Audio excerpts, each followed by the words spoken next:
Welcome student of class 7. It is the last topic of civics of chapter 4. बेटा ये civics chapter 4 का last topic है। इससे पहले मैंने 2 वीडियो आपको सेंड किया था, तो उसी में का ये लास्ट टॉपिक है जो मैं आज एक्सप्लेन करने जा रहा हूँ। और बेटा इससे पहले 2 स्टोरी दिया हुआ है, तो आप वो 2 स्टोरी पढ़ लेना। मैंने कहा था वीडियो में भी कि आप 2 स्टोरी आप पढ़ लेना। पढ़ने के बाद जब मैं एक्सप्लेन करूँगा तो आपको समझ में आएगा। तो बेटा ये लास्ट टॉपिक है जो मैं आपको एक्सप्लेन करने जा रहा हूँ। Women's work and equality. As we have seen, the low value attached to women's household and caregiving work is not an individual or family matter. बेटा क्या कह रहा है कि जैसा कि हमने देखा है कि महिलाएं घर का सारा काम करती हैं, देखभाल भी करती हैं, फिर भी उन्हें वह वैल्यू नहीं मिलता। ये एक पारिवारिक मैटर होता है, यानी घर का इतना काम औरतें करती हैं, ठीक, हमारा देख रेख करती हैं, मम्मी आपकी देख रेख करती हैं, ठीक, घर का काम भी करती हैं, फिर भी जो पुरुष हैं वो उनको उतना वैल्यू नहीं देते। तो ये पारिवारिक मामला है, ठीक, या व्यक्तिगत मामला है। जैसे कुछ फैमिली है, औरत अगर वर्क करती है तो उसको तवज्जो देते हैं, कहते हैं कि नहीं वर्क कर रही है। लेकिन कुछ फैमिली आज भी ऐसी है जो औरतें कितना भी घर का काम करें, हमारी देख रेख अच्छे से करें, हम उन्हें वैल्यू नहीं देते। It is part of a larger system of inequality between main and women. तो बेटा ये इससे क्या प्रूफ होता है कि यह पुरुषों और महिलाओं के बीच असमानता की एक सबसे बड़ी प्रणाली है।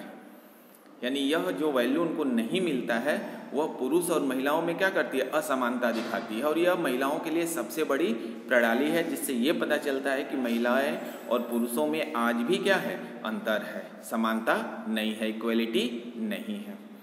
It therefore has to be dealt with through action not just at the level of the individual or the family but also by the government। तो बेटा कितना बढ़िया बात कर रहा है। इसलिए इसे न केवल व्यक्ति या परिवार के स्तर पर बल्कि सरकार द्वारा भी कार्यवाही के माध्यम से निपटा जाना चाहिए। बेटा क्या कर रहा है, इस इनइक्वालिटी को सिर्फ परिवार या व्यक्तिगत स्तर पर नहीं बल्कि गवर्नमेंट के द्वारा भी, गवर्नमेंट यानी हमारी सरकार जो है उसके द्वारा भी इस पे कुछ कार्यवाही होनी चाहिए, ताकि जो आज भी मेन और वुमेन में इनइक्वालिटी है वह इक्वलिटी में चेंज हो जाए, बदल जाए। तो ये मैटर सिर्फ किसका है, परिवार या व्यक्तिगत नहीं है बल्कि सरकार के द्वारा भी कुछ न कुछ उपाय किया जाना चाहिए। As we now know equality is an important principle of our constitution. बेटा जैसा कि हम जानते हैं कि हमारे संविधान का एक महत्वपूर्ण सिद्धांत है क्या, समानता। इक्वलिटी क्या है, हमारे संविधान का एक महत्वपूर्ण हिस्सा है, एक महत्वपूर्ण सिद्धांत है। In reality inequality between the sex exist.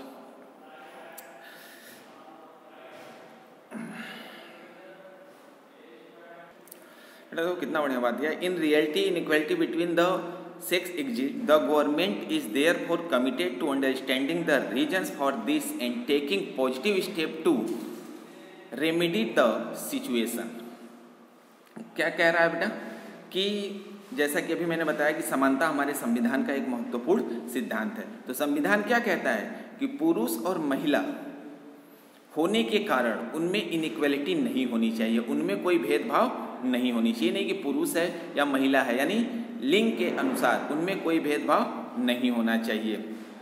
वास्तव में लिंगों के बीच असमानता मौजूद है, लेकिन इसलिए सरकार इसके कारणों को समझने और स्थिति को सुधारने के लिए सकारात्मक कदम उठाने का प्रयास कर रहा है या प्रतिबद्ध है, आप कह सकते हो। क्या कह रहा है कि गवर्नमेंट यानी हमारे कॉन्स्टिट्यूशन कहता है कि लिंग के आधार पे असमानता नहीं होनी चाहिए, इनइक्वालिटी नहीं होनी चाहिए। इसी को लेकर हमारा गवर्नमेंट क्या कर रहा है, इस असमानता को खत्म करने के लिए प्रतिबद्ध है या नए नए लॉ बना रहा है या नए नए कदम उठा रहा है, ताकि जो लिंग के अकॉर्डिंग, सेक्स के अकॉर्डिंग जो असमानता है वह समानता में परिवर्तन हो जाए। यानी इनइक्वालिटी अकॉर्डिंग टू लिंग चेंज इनटू इक्वालिटी, यानी जो लिंग के अनुसार हम समानता असमानता यानी औरतों को कम वैल्यू देते हैं, पुरुषों को ज़्यादा वैल्यू देते हैं, तो गवर्नमेंट भी इसके लिए प्रतिबद्ध है कि नहीं ये चीज़ खत्म होना चाहिए। For example it recognise that burden of child care and house work falls on women and girls. क्या कह रहा है बेटा? एग्जाम्पल के तौर पे क्या कह रहा है बेटा कि हम अक्सर देखते हैं कि जो हमारे घर का काम होता है या छोटे बच्चों को देखरेख करना होता है तो उसका जो भार होता है, उसका जो वेट होता है, उसका जो देखरेख करना होता है वो कौन करती हैं? औरतें करती हैं। तो ये भी एक रीज़न होता है कि वो शुरू से ही घर का काम करने में, देखरेख करने में इंगेज रहती हैं, जिसकी वजह से वह इनइक्वालिटी आ जाती है। यानी वुमेन या गर्ल्स, आप देखते हो कि आपके घर में अगर दीदी है तो वह काम करेगी लेकिन आप काम नहीं करोगे। खाना बनेगा, अगर बर्तन साफ करना है तो आपकी दीदी साफ करेगी लेकिन आप नहीं करोगे। तो वहीं से वो इनइक्वालिटी देखने को मिलती है। जितना पापा आपको प्रेफरेंस देते हैं, मम्मी पापा, उतना आपकी सिस्टर को नहीं देते हैं। आप कहीं भी जाते आते हैं, रोकते टोकते नहीं हैं, लेकिन सिस्टर अभी कहीं जाया है तो उसको टोकना शुरू हो जाता है। तो बेटा इनइक्वालिटी कहाँ से शुरू होती है? बचपन से ही शुरू होती है। तो वही बता रहा है इसमें कि जो औरत और पुरुष में असमानता है उसको गवर्नमेंट खत्म करने के लिए प्रतिबद्ध है और प्रयासरत भी है कि पूरी तरह से ये जो लिंग असमानता है वो पूरी तरह से खत्म हो जाए। क्लियर बेटा? आगे तो बेटा दिया है कि this naturally has an impact on whether girls can attend school. यह स्वाभाविक रूप से इस बात पर प्रभाव डालता है कि क्या लड़कियां स्कूल जा सकती हैं। It determines weather women can work outside the house and what kind of jobs and carriers they can have. या जो औरतें हैं वह घर से बाहर जाके जॉब कर सकती हैं। अगर जॉब करती हैं, महिलाएं घर से बाहर जाके जॉब करती हैं तो उनके पास किस तरह की जॉब होने चाहिए, किस प्रकार के कैरियर होने चाहिए, ये सब इनइक्वालिटी पे ही डिपेंड करता है। ये कब खत्म होगा इनइक्वालिटी? जब औरतें घर से बाहर जाके काम करेंगी या लड़कियों को हर जगह बेटा, आज कहीं कहीं आज भी हमारे देश में कहीं कहीं ऐसी हैं जहां गर्ल्स को स्कूल नहीं भेजा जाता है। ठीक जैसा कि मैंने फर्स्ट टॉपिक में आपको बताया था, एमपी की कहानी बताई थी, उसी तरह आज भी बहुत से ऐसे देश हैं, हमारे देश में ऐसे बहुत से प्लेस हैं जहाँ पे लड़कियों को स्कूल नहीं भेजा जाता है, औरतों को घर से बाहर काम करने नहीं दिया जाता है। तो वही कह रहा है कि आखिर ये इनइक्वालिटी खत्म कैसे होगी? जब हम गर्ल्स को स्कूल भेजना शुरू करेंगे, ठीक, बाहर जाके वुमेन काम करेंगे और अपने कैरियर को चुनेंगे, लेकिन उसमें भी कंडीशन दिया हुआ कि उनका कैरियर कैसा होना चाहिए, जॉब कैसा होना चाहिए।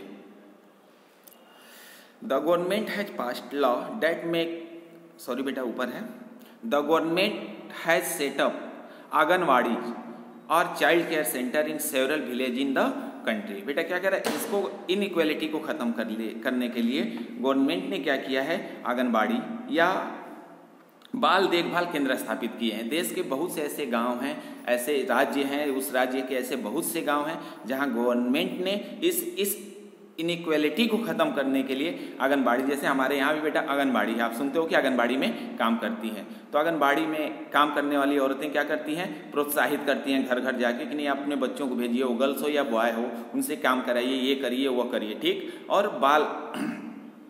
बाल देखभाल केंद्र भी खोला हुआ है हमारे गवर्नमेंट ने, ताकि जो बच्चे अनाथ हैं या कैपेबल नहीं हैं कि स्कूल जा सकें, उनका देखभाल कौन करेगा? तो वही केंद्र जो स्थापित किए गए हैं, बाल देखभाल केंद्र स्थापित जो किए गए हैं, वह देखरेख करेंगे।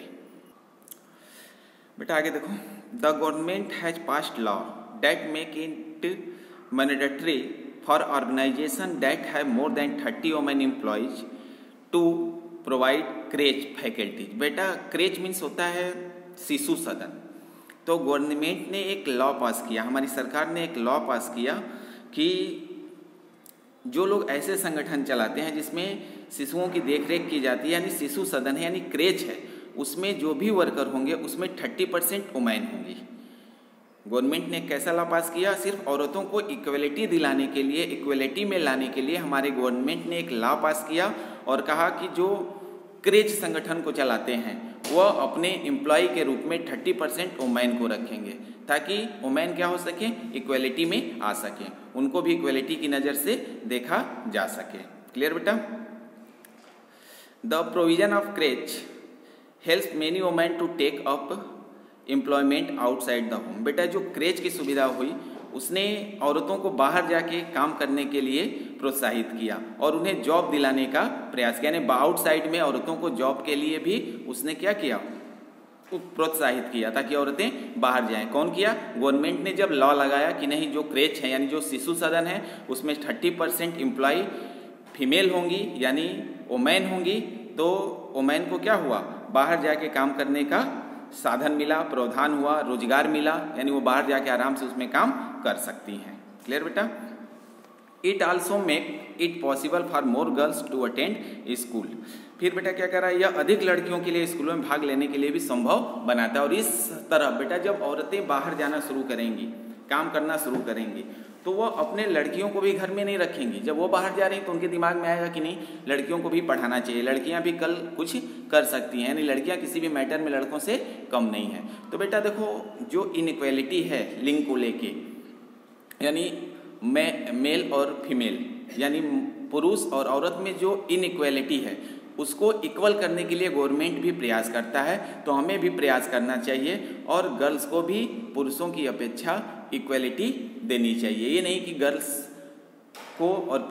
गर्ल्स और बॉयज़ में हमें इनइक्वालिटी रखना चाहिए, बल्कि उन्हें भी इक्वल रूप से देखना चाहिए। अगर हम बॉयज़ को पढ़ा रहे हैं तो गर्ल्स को भी पढ़ाना चाहिए। अगर हम पढ़ रहे हैं और हमारे घर में बहन है नहीं पढ़ रही है तो अपने माँ बाप को प्रोत्साहित करना चाहिए, उनसे कहना चाहिए कि आप भी उनको पढ़ाओ। क्लियर बेटा? तो इनइक्वालिटी लिंग के अनुसार नहीं होना चाहिए। क्लियर बेटा? अगर इसमें कोई प्रॉब्लम आता है तो आप हमसे पूछ सकते हो। ये आपका चैप्टर 4 खत्म हुआ। आई होप आपका हाफ ईयरली सिलेबस भी खत्म हो गया। धन्यवाद बेटा।